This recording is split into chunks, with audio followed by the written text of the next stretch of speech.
Welcome, duelists. Today, we're diving into some of the most powerful weapons in your arsenal, hand traps. These cards can be activated from your hand to disrupt your opponent's plays and turn the tide of the duel in your favor. With so many different kinds of hand traps out there, it can be tough to know which ones to use. That's why I've researched and compiled a list of the top 5 most used hand traps in the current Master Duel format, alongside the cards you want to hit facing certain matchups. So let's get into it straight away. Coming in at number 5 is Infinite Impermanence. Although losing some popularity, this card is still useful against certain targets in the current meta and is still seeing a decent amount of play. Let's take a closer look at which targets to hit. Against Sprights, hit Gigantic Sprite. Against Tearlaments, either Rhino Heart or Kit Kalos are good targets, whichever comes up first. Against Exo-Sisters, hit Caspitel or Michaelis. Against Sword Soul, hit Sword Soul Moye. However, there is some merit in saving your Infinite Impermanence for your own turn to negate either Baronne de Fleur or Chixiao. Against branded Despia, use Infinite Impermanence on Lubellion. Against decks like Fluanderies, Infinite Impermanence isn't particularly useful, but it's a good idea to save it for hitting something like an Empin. The fourth most commonly used hand trap is Evenly Matched.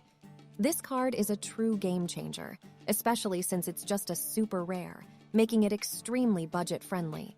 It has the potential to wipe your opponent's field clean. This is a powerful way to even the playing field and give yourself a chance to turn the duel around. Since this is activated at the end of the battle phase, you can always proceed to build your own board in main phase 2.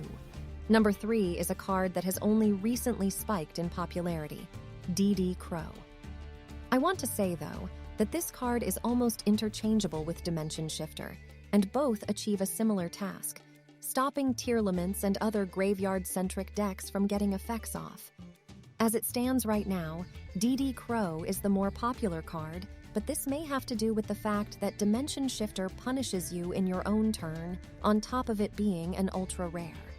If you do run a deck that does not rely on the graveyard, Dimension Shifter may be the better card. Otherwise, DD Crow will do the trick. Number 2 is Ash Blossom and Joyous Spring, another hand trap that has seen play ever since the day it was first created. Ash Blossom lets you stop the opponent from getting something from the deck, but with there being so many search and mill effects, using Ash Blossom can be intimidating for new players because it is sometimes hard to figure out what to ash and when. So, here are some great targets. First of all, regardless what your opponent is playing, if they activate Maxx C and your deck special summons a lot, this is an automatic target. Don't play the Maxx C game if you don't have to. As for specific deck targets, it goes as follows. Sprights, hit Sprite Starter. Odds are they still have ways to extend plays, but Starter gives them too much flexibility. If they don't play Starter, hit Gigantic Sprite instead. Exo-Sisters. Caspitel and Michaelis both search from the deck, so they are the best targets to ash. Heroes. A Hero Lives, Fusion Destiny, Vision Hero Vion, Elemental Hero. Stratos are all solid targets that will make a hero player have to rethink their whole turn. Sword Soul. Hit Ecclesia or Ashuna. If they control a synchro, hit Sword Soul Emergence. Do not Ash Blossom Moye, it isn't worth it. Against Tearlaments. Kit Kalos and Rhino Heart are great targets. On your turn, Havness. Branded Despia. Focus on Branded Fusion above anything else. The reason being is that they have lots of searchers that can get them Branded Fusion. This creates bait situations where they try to get you to Ash Blossom one thing and then search it anyway with another. So hit Branded Fusion. It's their most important card. Against Fluanderies, they can effectively chain block their important searches. If you can, though, try hitting an Eglin. To wrap up, let's talk about the most popular hand trap in the current meta, Maxx C. This versatile insect-type monster is being run as a 3-of in almost every top-tier deck. When you activate this card, you draw a card every time your opponent's special summons a monster from their deck, which can punish them for overextending their plays. The more your opponent tries to swarm the field with monsters, the more cards you'll draw, giving you more resources to work with. If your opponent heavily relies on special summons to get their monsters onto the field, Maxx C can be a great way to slow them down and potentially disrupt their entire strategy because they don't want to give you that much card advantage. Other notable hand traps that did not make the top 5, but I personally think are worth exploring include Belle, Ghost Reaper, Skull Meister, Effect Veiler, Psy-Framegear Gamma, and Nibiru.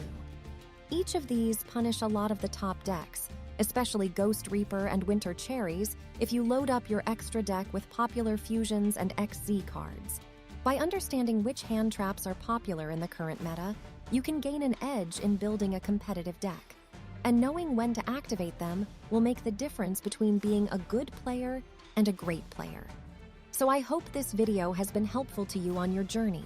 If you enjoyed it, please consider leaving a comment, liking the video, and subscribing to the channel. We are getting closer and closer to 5,000 subscribers.